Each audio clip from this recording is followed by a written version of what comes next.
Hello प्यारे बच्चों, study physics classes में आपका स्वागत है। अगर हमारे चैनल पर नए हैं तो चैनल को लाइक कमेंट सब्सक्राइब करना ना भूलें। जो टॉपिक है वो आज का है गॉस की प्रमेय के सूत्र, यानी कि गॉस की प्रमेय में जितने भी सूत्र आते हैं उन सभी को हम यहाँ पर एक एक करके बताएंगे। पहला जो फार्मूला है वो है आपका वैद्युत फ्लक्स। वैद्युत फ्लक्स का जो फार्मूला होता है वो होता है phi E is equal to vector E dot vector A. इसको जब वेक्टर हटाते हैं तो यहाँ पर अगला फार्मूला बन जाता है ई A cos theta. Phi E का नाम क्या है? वैद्युत फ्लक्स, और ई का नाम है वैद्युत क्षेत्र, और ए का है क्षेत्रफल। अब यहाँ पर जब इसको हटाते हैं तो यहाँ पर क्या आता है? थीटा। यानी कि थीटा क्या होता है? थीटा इन दोनों के बीच का कोण होता है। तो इसके दो फार्मूले बन गए, phi is equal to vector E dot A. अगला फार्मूला है phi is equal to vector D A vector E A cos theta. ये फार्मूला इसका बन जाता है। अगला जो फार्मूला है वो है आपका गॉस की प्रमेय। गॉस की प्रमेय पे जो आधारित क्वेश्चन किए जाते हैं वो इसी फार्मूले पे किए जाते हैं। फाई इज इक्वल टू होता है क्यू बट्टे में एप्सिलॉन नॉट। ये फार्मूला होता है गॉस की प्रमेय द्वारा। ये भी वैद्युत फ्लक्स का होता है। वैद्युत फ्लक्स फाई ई होता है और क्यू होता है आवेश, और एप्सिलॉन नॉट की वैल्यू होती है 8.85 × 10⁻12। अब अगला जो फार्मूला है वो है आपका बिंदु आवेश के कारण वैद्युत क्षेत्र की तीव्रता। बिंदु आवेश के कारण वैद्युत क्षेत्र की तीव्रता हम लोग पहले पढ़ चुके हैं, उसका डेरिवेशन में निकाल चुके हैं। उसका फार्मूला होता है E = 1/4πε0 क्यू बट्टे में r²। अगला जो है वो है चालक गोले के कारण। चालक गोले के कारण तीन कंडीशन होती हैं। तीन कंडीशन यानी गोले के बाहर, गोले के पृष्ठ पर और गोले के अंदर।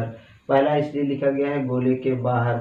गोले के बाहर स्मॉल आर कैपिटल आर से बड़ा होगा। इसका फार्मूला होता है E = 1/4πε0 क्यू बट्टे में r²। यहाँ पर जो अगला फार्मूला इसका दूसरा बनता है वो होता है सिग्मा बट्टे में एप्सिलॉन नॉट कैपिटल r² बट्टे में स्मॉल r²।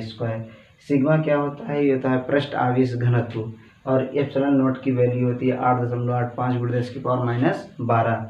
अब अगला जो होता है, अगला इसी का दूसरा पॉइंट है गोले के पृष्ठ पर। गोले के पृष्ठ पर क्या होगा कि स्मॉल आर कैपिटल आर आपस में बराबर होगा।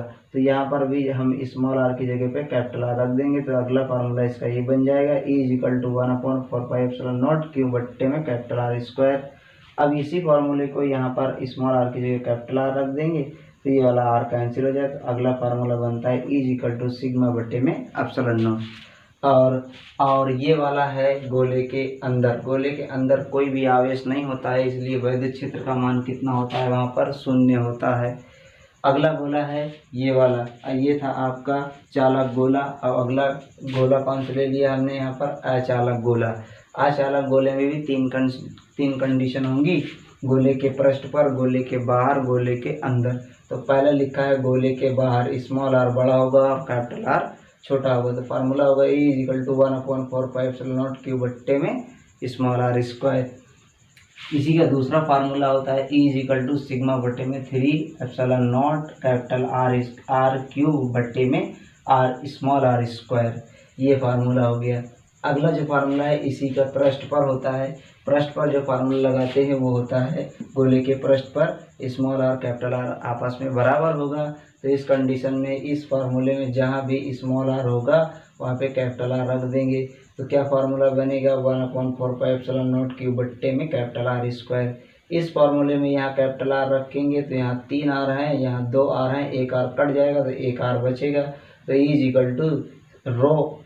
ρ/3ε0 r, ये वाला फार्मूला आ जाएगा।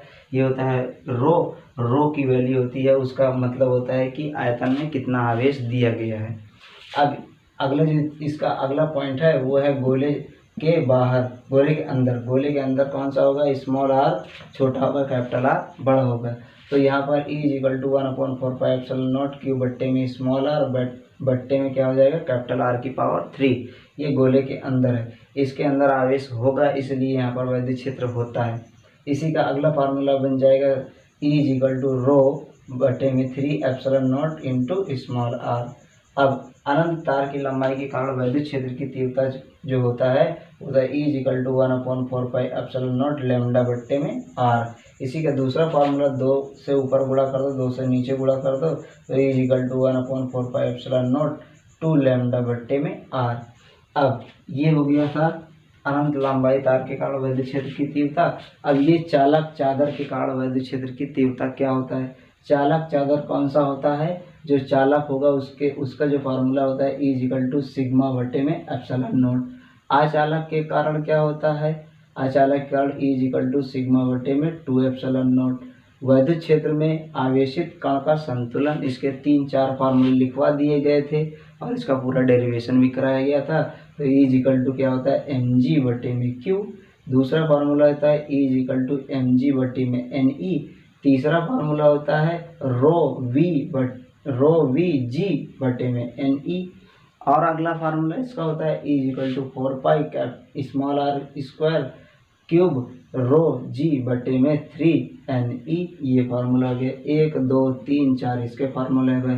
अब रेखीय आवेश घनत्व क्या होता है, रेखीय आवेश घनत्व क्या होता है, lambda is equal to Q बट्टे में एल। अगला पृष्ठीय आवेश घनत्व क्या होता है, sigma is equal to Q बट्टे ए। आयतन आवेश घनत्व क्या होता है, rho is equal to Q बट्टे में ए। यानी कि रेखा में आवेश घनत्व होगा तो लैम्डा बट्टे में क्या लिखेंगे, लैम्डा बराबर क्यू बट्टे में एल। और यदि पृष्ठ आवेश घनत्व होगा तो sigma is equal to Q बट्टे में ए, यानी क्षेत्रफल में हो रहा है। तो आयतन का क्या होता है, उसका आयतन यहाँ पर v आएगा, यानी कि आयतन में परिवर्तन कितना होता है, रो इज इक्वल टू कितना हो जाएगा क्यू बट्टे में v। तो ये जितने भी फार्मूले हैं ये सब फार्मूले इंपॉर्टेंट है, इनको याद कर लेना और समझ लेना है। इसी पे आधारित न्यूमेरिकल पूछे जाते हैं। तो वीडियो अगर अच्छा लगा हो तो वीडियो को लाइक कमेंट सब्सक्राइब करना ना भूलें।